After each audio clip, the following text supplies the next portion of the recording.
몇 분 더 오셔가지고 제가 기분이 좋습니다. 지난번에는 3명이서도 한 적도 있고, 그래서 참 하나님이 저를 강하게 키우시는구나, 이런 거 연연 안 하게 이제 이런 생각도 들고, 또 오늘 그 귀한 윤진호 형제가 이렇게 또 제가 말씀한다고 하니까 그 피곤한 몸을 이끌고 와가지고 제가 참 너무나 좋습니다.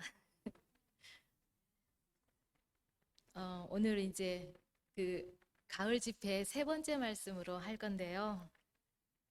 이걸 이제 이것도 약간의 이 앞에 서는 것도 훈련이라는 생각이 드는 게, 이런 게 옛날에는 잡히면 며칠 전부터 손에 땀이 나고 아무것도 못 하겠더라고요. 근데 이제는 즐길 수 있게 됐어요. 그리고 왜 그러냐면 저를 알아요. 제가 준비한 나는 형상이더라고요. 내가 꾸민 거.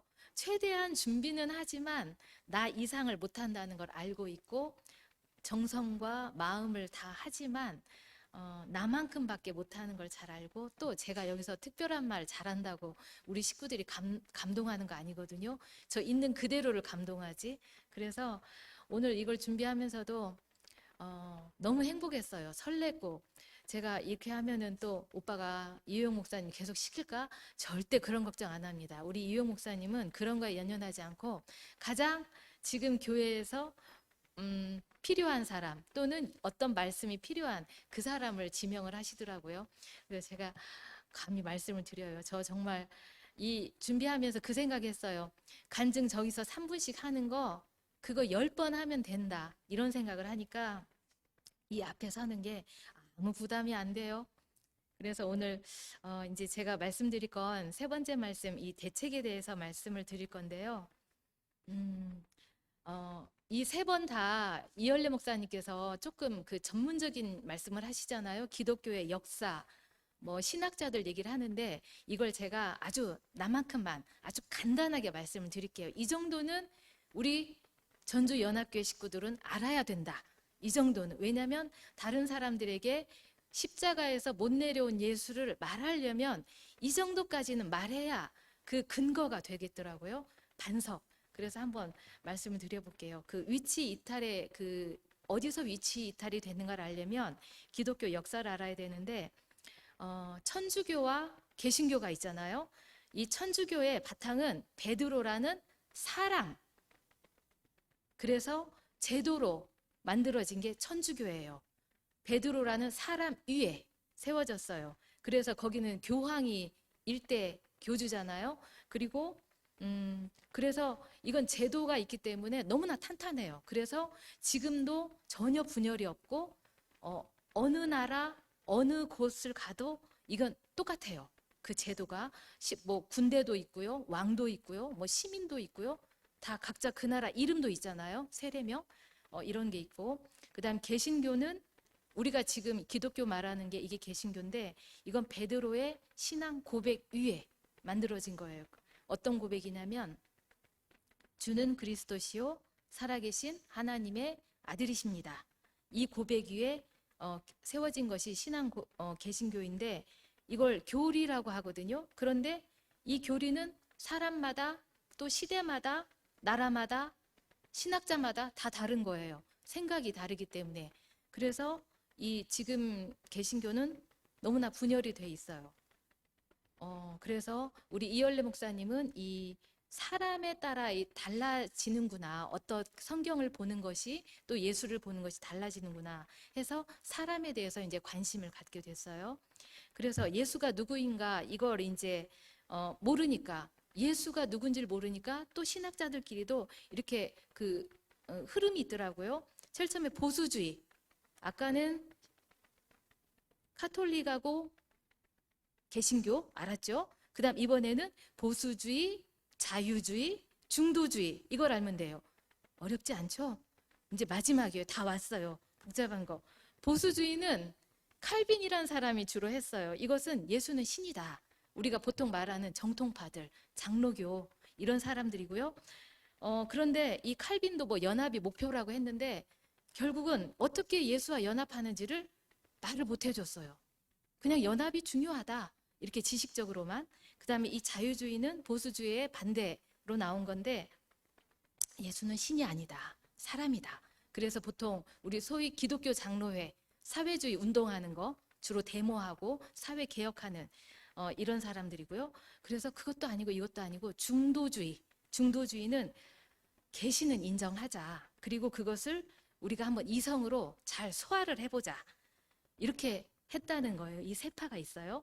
근데 이제 제가 이제 이걸 요약을 하면서도 웃긴 것이 예수에 대해서 이렇게 보수 자유주의, 중도주의가 있는데 이 세 개가 원수래요. 그 너무 아이러니한 거예요. 이 우리의 구세주인 예수에 대해서 알아보는 이런 학문이 원수가 되네. 정말 그 좋은 그 주제를 가지고 하는데도 원수가 되는구나. 이게 참 웃긴 일이죠, 사실은. 정말 좋은 걸 얘기를 하면 서로 너희는 그러니 우리는 이렇다 해서 서로 협조해야 될 건데 이게 원수가 된다. 그래서 이것도 참 웃긴 일이다. 그런데 이제 이 중도주의 학파에 유명한 사람이 있대요. 그 사람 이름이 불투만이래요. 많이 들어보셨죠? 안 들어봤어요? 전 들어봤어요. 불투만. 이 사람이 말하는 것이 비신화화. 예수님이 신화가 아닌 것을 벗겨내보자. 그러니까 예수님한테 신적인 것이 있는 것을 벗겨내보자. 그래서 정말 예수가 누구인지를 알아보려고 했던 사람인데 이것을 우리 이열래 목사님이 주목한 이유는 교회 안에서 어떤 핵심적인 인물이 예수가 사람이 아니고 신이었다는 이런 소리를 했다는 거예요. 그러면서 목사님께서 깜짝 놀라가지고 그러면 목사님 말씀은 정확히 거기서 잠이 깼대요. 그동안 예수의 혜택으로 포도주 먹고 떡 먹고 했던 이 정말 편히 쉬고 있었던 데서 잠이 확 깼대요. 그러면서 내가 지금 누구를 따라왔던가, 예수가 신이면 나와 만나는 그 점이 없는데 과연 예수가 누군가 하고 알아봤다는 거죠. 그런데 불투만도 결국은 알아봤어요. 예수에서 신 요소를 다 빼고 했는데 우리가 알다시피 성경에 보면 예수님은 정말 죽은 사람도 살리고 여러 가지 기적과 이사를 행했잖아요. 그래서 그런 걸 빼면 예수의 순수한 어록이나 그 사람이 인간적이면은 예수에 대한 인간적인 면은 없다는 거예요, 많이. 그래서 결국 불투만도 여기서 예수를 찾지 못하고 결론적으로 말한 것이 뭐냐면 모든 것이 다 신화라 할지라도 예수라는 사람이 십자가에 못 박혀서 죽었다. 이것만은 확실하다. 이제 이렇게 이 사람이 말한 가장 유명한 말이에요. 그래서 우리 이제 목사님도 여기에서 출발을 해가지고 예수가 사람이면 어떻게 나랑 만날 것인가? 그럼 지금 우리 기독교 우리 그냥 보통 장로회에서는 예수가 나를 위해서 십자가에서 안 내려오고 죽었다. 이거잖아요. 그러면 예수와 내가 만날 자리가 없는 거예요. 바울이 예수와 함께 죽고 예수와 함께 살았다 했는데 함께 죽을 수가 없는 거예요. 그래서 목사님이 그러면 예수가 안 내려온 게 아니고 못 내려온 그 자리를 발견을 하신 거예요. 그래서 제가 오늘 이걸 쭉 보면서 신학자들 뭐 별거 있나요? 칼빈도 뭐 똑같이 우리랑 똑같죠. 뭐 불투만 이런 사람도 다 사람이고 똑같아요.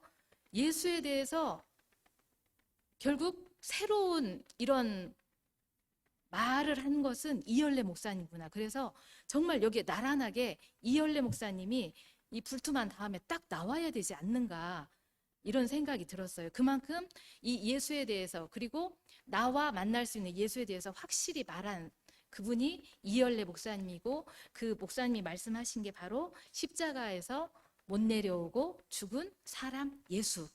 이것은 정말 너무나 놀라운 말씀이다. 이렇게 이제 말씀을 드리고요.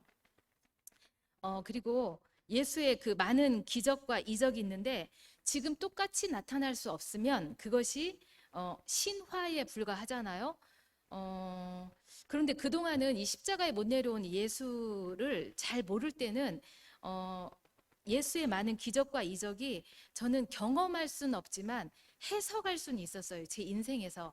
예를 들면 홍해를 가르고 애굽에서 탈출했다 이러면 제 인생에서도 홍해같이 건널 수 없는, 정말 나는 이건 못하겠다 했던 것들이 하나님의 은혜로 그것이 지금은 너무 쉽게 되어지는 결과를 제가 보거든요.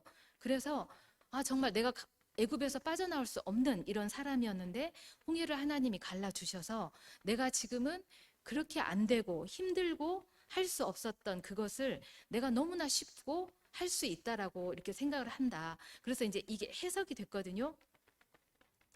근데 요즘 신학자들이 이 홍해라는 게 그렇게 큰 강이 아니다. 사람이 누구나 건널 수 있는 강이다라고 말을 해요. 하지만 제 경험으로 볼 때 정말 이렇게 건널 수 없는 강을 제가 건넌 경험이 실제적인 경험이 아니고 제 인생에서 해석이 되는 게 있어요. 그래서 저는 이 히브리인이라는 게 강을 건넌 사람이잖아요.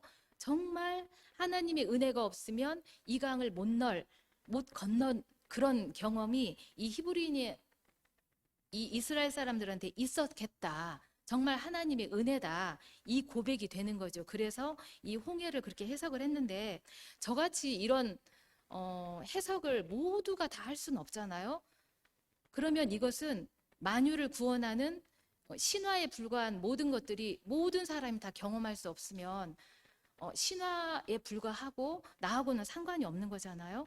보편적으로 일상적으로 과거 현재 미래까지 다 모든 사람에게 지금도 일어날 수 있는 일이어야만 모든 사람이 포함될 수가 있잖아요. 그래서 이런 것이 무엇인가? 이것이 바로 반석이라는 거죠. 언제 어디에 갖다 놔도 흔들리지 않는 이런 반석이 있어야 되는데 그것이 바로 십자가에서 못 내려온 예수가 사람이다. 그리고 그 안에 제가 포함이 된다. 이 말씀이더라고요.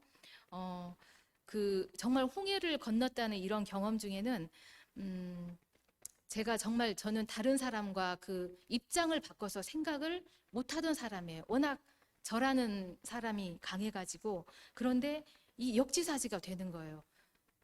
아까 이효영 목사님이 그런 말씀 하셨거든요.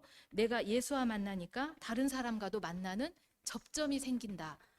다른 사람과 참 이해는 하지만 이해하는 내가 남아서 항상 어떨 때는 억울하고 분하고 이게 있었는데 역지사지가 되는 거예요.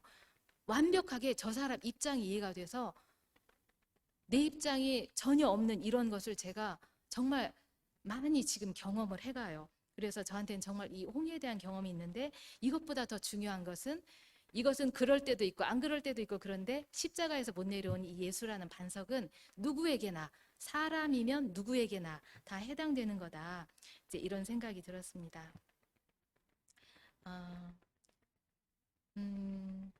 십자가에서 못 내려온 사람 예수 이것을 찾게 된 배경에도 보면 목사님 자신을 낙제생이라고 표현을 했어요. 왜냐하면 방언도 못하죠. 또 금식도 못하죠. 또 예수가 하나님 있는가 없는가 또는 이걸 물을 때 예수가 내 대신 죽었다를 도대체 믿음이 없는 사람이었어요. 믿을 수가 없는 그런 분이었어요. 그런데 낙제생인 이분도 십자가에서 못 내려온 예수를 발견하고 거기서 포함이 됐어요. 그러면 저는 방언도 했어요. 다 믿었어요. 동정녀 마리아가 예수 난 것도 믿었어요. 그리고 나사로가 죽었다 살아난 것도 다 믿었어요. 물론 신념일 수도 있지만 그럼 저같이 다 믿은 사람과 낙제생과 모두를 아우를 수 있는 이런 자리가 십자가에서 못 내려온 예수라는 자리잖아요. 이게 목사님만 해당되고 가난한 사람만 해당되고 하면은 이건 또 복음이 안 돼요.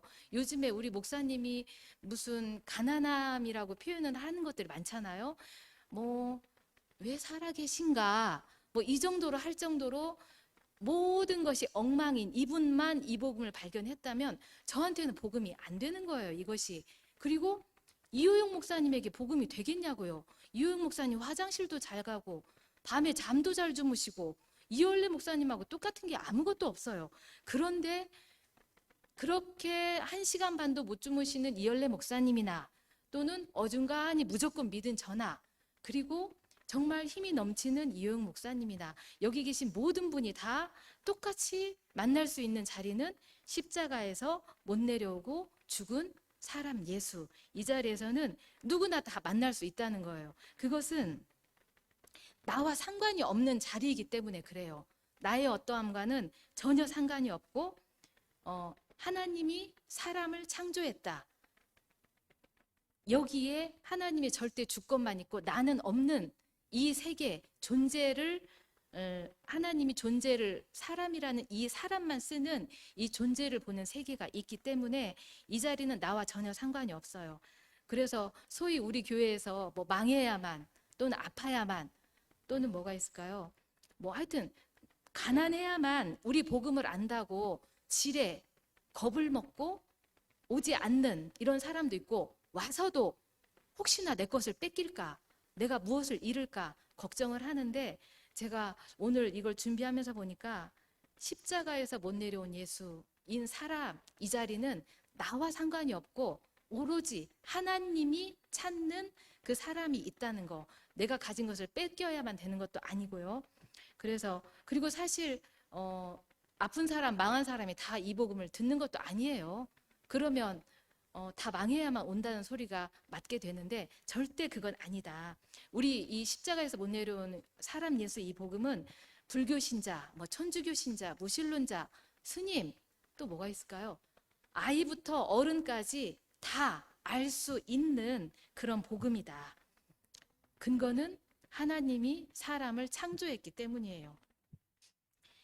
복음은 가난한 사람들에게 전파된다고 했는데 아직 기독교가 이 자리를 모르기 때문에 더 위대하고 그러니까 정확하게 하나님이 보시는 그런 기독교가 되려면 아직도 멀었다고 목사님은 말씀을 하셔요. 아직 다른 것으로 채워져 있어요. 나라는 거 창세기 1, 2장을 모르면 절대 하나님의 목적을 알 수 없고 나를 벗어날 수가 없어요. 왜냐하면 우리는 1, 2장 안에 그 사람을 저희가 봤기 때문에 이런 말을 하지만 세상에는 그 사람을 보지 못하기 때문에 절대 나라는 것이 없어질 수가 없어요.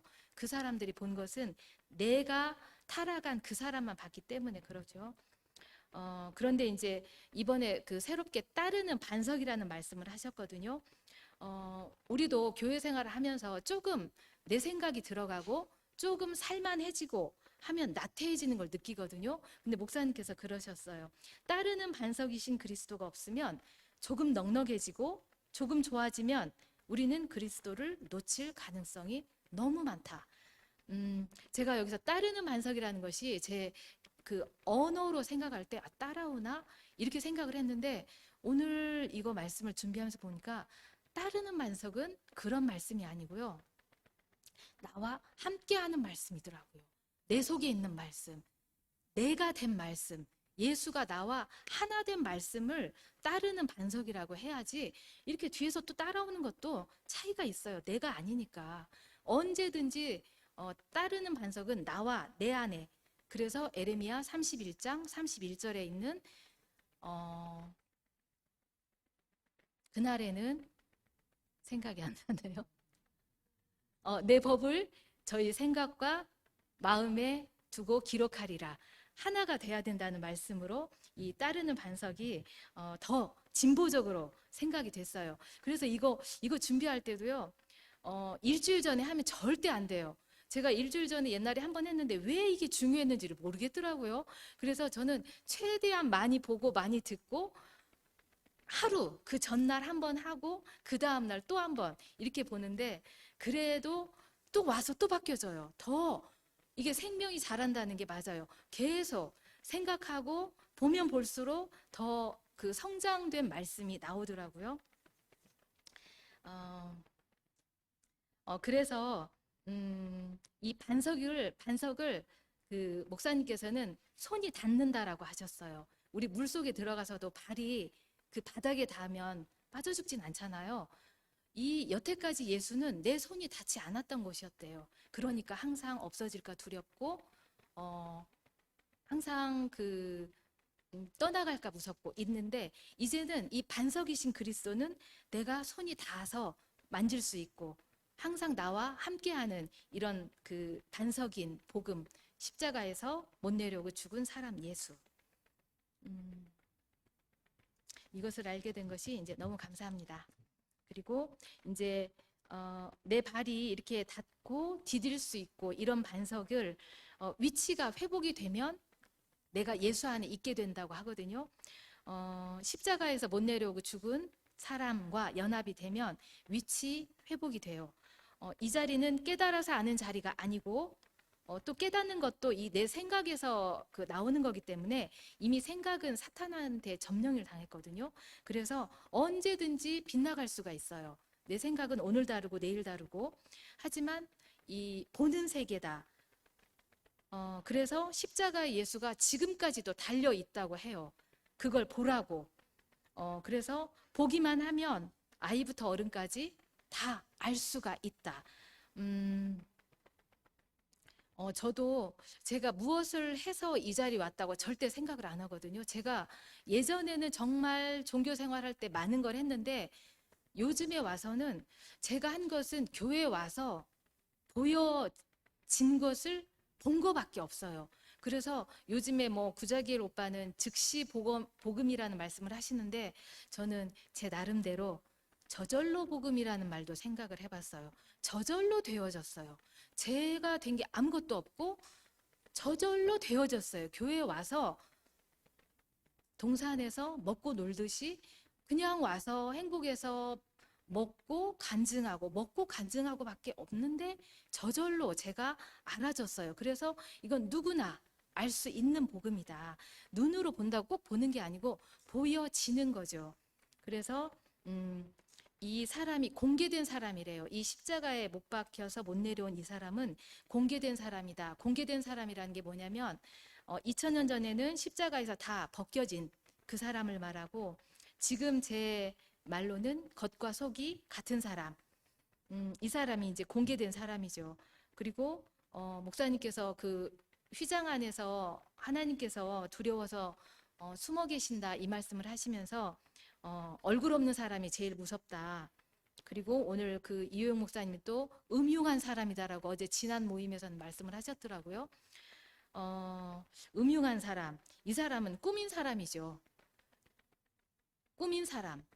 우리 옛날에 참 그런 이해 많이 들었거든요. 공작이 남의 그 깃털을 막 해서 화롭게 한 이렇게 꾸민 사람. 제가 종교 생활할 때 참 꾸민 생활을 많이 했고 꾸민 사람이었어요. 그래서 얼굴 없는 사람이었겠구나. 하나님이 그래서 그때는 절대 못 알아봤겠구나. 그런데 지금은 민낯이에요. 되든 말든 이 모습 이대로. 이게 가장 완벽하게 하나님을 만날 수 있는 그 얼굴이더라고요. 교회 생활하면서도 제 꾸민 얼굴이 싫다고 저를 많이 놀래킨 언니가 있었어요. 하지만 그 언니는 무섭진 않아요. 왜냐하면 겉과 속이 똑같아요. 다 보여요. 하지만 이 꾸민 사람들은 음흉해요. 겉과 속이 다르기 때문에 제가 그 음흉한 종교 생활에서 이렇게 민낯으로 우리가 다 속과 속을 알고 존재로 만나는 이런 세계를 저에게 주신 게 너무 감사합니다. 그리고 이제 이 말씀을 들을 때도 제가 생각을 해보니까 저는 그 형상이 저라는 사람의 저라는 사람을 제가 생각한 형상이 성실한 사람이에요. 그래서 교회 생활도 참 성실하게 했어요. 그래서 말씀을 들으면 항상 열심히 들으려고 했고 오늘 무엇을 말씀을 하려고 하는지를 항상 생각을 했고 그랬는데 그 수많은 세월 동안 간증을 한 것이 남지 않아요. 남은 것은 뭐냐면 제가 힘을 빼고 들어서 제가 이 말을 잘 들어야겠다 이 생각조차도 없는데 저와는 상관없이 탕탕탕 들어온 말씀이 있는 거예요. 그것은 몇 년이 지나도 안 잊어버리는 거예요.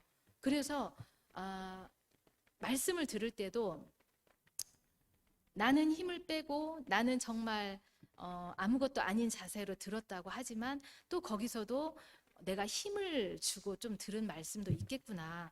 그래서 최근에 그렇게 제 의사와 아무 상관없이 저한테 쿵 하고 먹어져 버린 말씀이 주는 그리스도시요 살아계신 하나님이 아들입니다. 이 말씀이 저한테 쿵 하고 들어왔어요. 언제였냐면 목사님이 사람이 무서워서 지성소 안에 휘장을 치고 숨어 계시고 또 에덴 동산을 화염검으로 막고 숨어 계신다. 이 말씀을 하는데 제가 살아계신 하나님을 알겠는 거예요. 너무 신기한 거예요. 그 이유를 말씀드릴 수가 없어요. 그냥 알겠어요. 우리 그런 말 있잖아요. 대장금에서 홍시를 먹은 애한테 너는 왜 이걸 홍시라고 생각하냐? 홍시를 먹었는데 홍시 맛이 나서 홍시라고 했습니다. 하듯이 예수를 먹었는데 예수 맛이 나면서 하나님을 알게 된 거예요. 그래서 참 이게 너무 신기하다. 이걸 어떻게 설명할 수 있을까? 설명할 수는 없지만 분명히 나를 보여주시고 먹게 하는 말씀이 있구나. 그리고 목사님께서 그런 말씀 하셨거든요. 한 말씀만 알아도 된다. 정말 이렇게 저한테 뼈에 새겨지고 저한테 먹여지는 이런 말씀이 저한테 평생을 가더라고요. 저도 이 말씀 말고도 진짜 한 7, 8년 전부터 저한테 제 의사와 상관없이 주신 말씀, 그렇게 들어온 말씀이 있어요. 먹어야겠다 하는 게 아니고 먹어진 말씀이 있는 거예요. 이런 말씀들이 몇 개가 있는데 이건 정말 하나님이 저한테 준 정말 저한테 꼭 필요한, 제가 살아가는데 필요한 말씀이기 때문에 주셨구나. 이제 이런 생각이 들고, 그럼 왜 예수 안에 꼭 있어야 되는가? 하나님은 예수 한 사람만 알고 있대요. 이 한 사람 얘기를 하면 목요일마다 삼자언니 목요 모임에 가는데, 삼자언니는 이방인이에요. 교회도 안 다니고 주위에 교회 다니시는 분이 많이 있는데도 교회를 안 가신 분인데, 저는 태어날 때부터 신앙인이었어요. 그런데요, 저한테는 한 사람이 안 들렸어요. 그냥 안 들렸는데 이방인인 삼자언니가 어느 날부터 한 사람 얘기를 하는 거예요. 매일 들어도 정말 너무 행복해요. 이번 주 목요일 날 가서도 한 사람 얘기를 똑같이 지금 몇 번을 하셨는데도 너무나 듣기 좋은 거예요. 한 사람만 하나님은 만들었고 한 사람만 보고 계신다. 하나님과 완전히 연합한 사람은 예수 한 사람밖에 없는 거예요. 내가 죽어서 절대 예수 안에 포함이 되어야 하나님의 형상이 되지, 내가 죽어서는 하나님이 양이 안 차는 거죠. 왜냐하면 나는 제 안에 포함될 사람이 없어요. 그래도 법적으로 말하면 진호 형제는 포함이 될 수 있어요. 그런데 나머지 사람들은 포함이 안 돼요. 그래서 내가 죽은 것은 하나님 앞에 표가 안 나고, 내 죽음이 십자가에 못 내려온 예수하고 어느 한 점, 사람으로 죽는구나, 이 점에서 만나고 그 예수가 나다라고 내 안에서 아멘으로 시인이 되면 그 한 사람만 보는 거예요. 그 속에는 저 없어요. 포함되는 순간 저는 없어요. 하나님은 나라는 사람을 만들지 않았어요. 예수 한 사람만 만들었더라고요. 그래서 그리스도 안에 가면 나는 없고 예수만 있고 하나님은 그 사람만 보고 계신다. 이것이 너무나 확실합니다. 십자가에 내려오지 못하고 죽은 예수가 따르는 반석이다. 고린도 10장 4절을 제가 한번 찾아봤는데요. 다 같은 신령한 음료를 마셨으니 이는 그들을 따르는 신령한 반석으로부터 마셨음에 그 반석은 곧 그리스도시니라. 항상 따라다니는 반석은 내가 그리스도 안에 포함될 때만 가능합니다. 졸졸졸 따라다니는 그런 개념보다는 조금 더 진보해서 정말 아비의 마음을 자식에게, 자식의 마음을 아비에게 하나가 될 때만 이건 따르는 반석이 가능하다. 그리고 그래야만 24시간 언제든지 볼 수 있고 마실 수 있고 누울 수 있고 기댈 수 있는 거죠. 이것은 누구에게나 다 이 자리가 반석이 됩니다. 목사님께서 조선 왕조실록을 예를 들었는데 그런 예를 들은 것이 저는 그 목사님 말씀을 더 선명하게 하고 더 기억을 오래 하게 하는데, 왜 이 말씀을 하셨는가 생각을 했더니 왕이 한 말을 그대로, 그 사관들이 적은 게 조선 왕조실록이잖아요. 건들 수 없는 거예요. 왕조차도 그걸 건들 수 없는 거예요. 왜냐하면 사실이니까. 그리고 그것은 보존되어야 하는 사실이니까. 그러면 이 말씀을 왜 하셨나 생각을 했더니, 십자가의 예수라는 이것이 보존되기만 하면 몇 천 년이 가도 이게 씨가 돼서 언제든지 다시 처음 위치로 돌아갈 수 있기 때문에 이 예를 드셨더라고요. 십자가에서 못 내려온 사람 예수가 하나님이 태초에 기록한 그 말씀인 거예요. 아무도 손대면 안 되고 손댈 수도 없고, 그런데 사탄이 지금 조롱하고 있는 거죠. 십자가에 달려있는 예수가 사탄은 사람인 줄 알았다는 거예요. 그러니까 속이는 자인 거예요. 뻔히 사람인 줄 아는데 달려있는 예수한테 내려오라고 조롱하는 거예요. 사탄은 속이는 자기 때문에 자신은 속지 않아요. 알고 있어요. 사람인 줄. 누구를 속이냐면 그렇게 함으로써 저희를 속이고 있는 거예요. 예수를 따르게만 하는 거예요. 저 사람 능력자니까 내려올 거야. 안 내려왔어라고 속이고 있더라고요. 정말 저는 놀랐어요. 사탄은 예수가 사람인 줄 알았어요. 못 내려온 줄 알아요. 그래서 조롱한다는 말이 맞아요. 그리고 그 조롱이 우리를 속이고 있어요. 저 사람은 안 내려온 사람이야. 그런데 지금 십자가에서 못 내려온 예수라는 이 시가 보존이 돼 있는 거예요. 왕조실록 같이. 아무도 못 건들고 건들 수도 없고, 왜냐하면 이건 하나님의 계획이고 목적이니까 이건 이루어져야 되는 시인 거예요.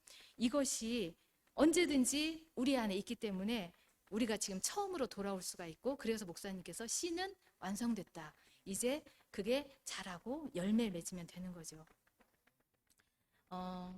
그리고 예수를 보는 것이 확실해질수록 나 자신도 확실히 표현이 된다. 이건 제가 100% 아멘입니다. 예전에는 참 이걸 10장씩 준비를 했어요. 왜냐하면 적은 대로 말을 할 수밖에 없었어요. 이걸 읽는 것조차도 버거웠는데, 이제 저는 이제 지금 5장을 적었거든요. 이렇게 보면은 제가 할 말이 막 생각이 나는 거예요. 여기 적지 않은 말까지 생각이 나고, 더 제가 생각했던 적은 말보다 더 하고 싶었던 말이 생각이 나고, 그래서 아멘 주 예수여 오시옵소서, 이 말은요, 내가 분명해진다는 게 아니고 나는 가만히 있어요. 나는 항상 없으니까 없는 거예요. 이 자리에 예수님이 오셔서 더욱더 하나님의 형상으로 그렇게 표현이 되는 거예요. 섬세하고 정확하게. 그래서 그 예를 든 것이, 깜깜한 곳에서 내 눈이 1.0이나 2.0은 아무 의미가 없어요. 똑같아요. 1.0이든 2.0이든 아무것도 안 보여요. 하지만 그러니까 내 눈이 중요한 게 아니고 이 빛이 중요한 거죠. 여기에서 보는 저와 밝은 햇빛에서 보는 제가 보는 게 다를 거 아니에요. 사물이 저와 상관이 없는 거예요. 이 빛에 따라서 제가 보여지는 게 사물들이 다른 거예요. 결국은 무슨 말이냐면, 예수가 밝아지면 내 눈은 저절로 밝아진다는 거예요. 내 눈이 밝고 어둡고가 아니고 예수가 밝아지면 밝아질수록 내가 보이는 게 밝아진다. 너무나 이 말이 확실합니다. 그리고 불러낸 사람에게 후사를 약속했대요. 저는 이번에 이 말씀이 너무나 확실히 왔어요. 후사가 단순히 그 상속자고 아들이고 이렇게 했는데, 구체적으로 이제 이렇게 말씀을 적으면서 이삭이 야곱을 축복하고 야곱이 12아들을 축복했고, 지금은 그러면 어떻게 축복이 오는가?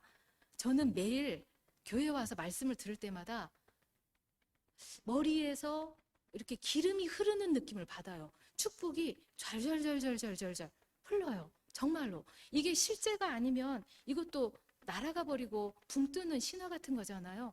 매일 제 안에 말씀 듣고 이렇게 간증할 때마다 기름이 흐르는 느낌이 받는 거예요. 확실히.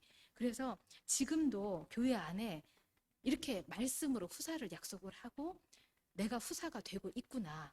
이렇게 확실합니다. 그래서 이 교회 생활하고 이런 것이 이 상속의 실제 자리가 되고 있구나. 이런 생각이 들고요. 그리고 이제 마지막입니다.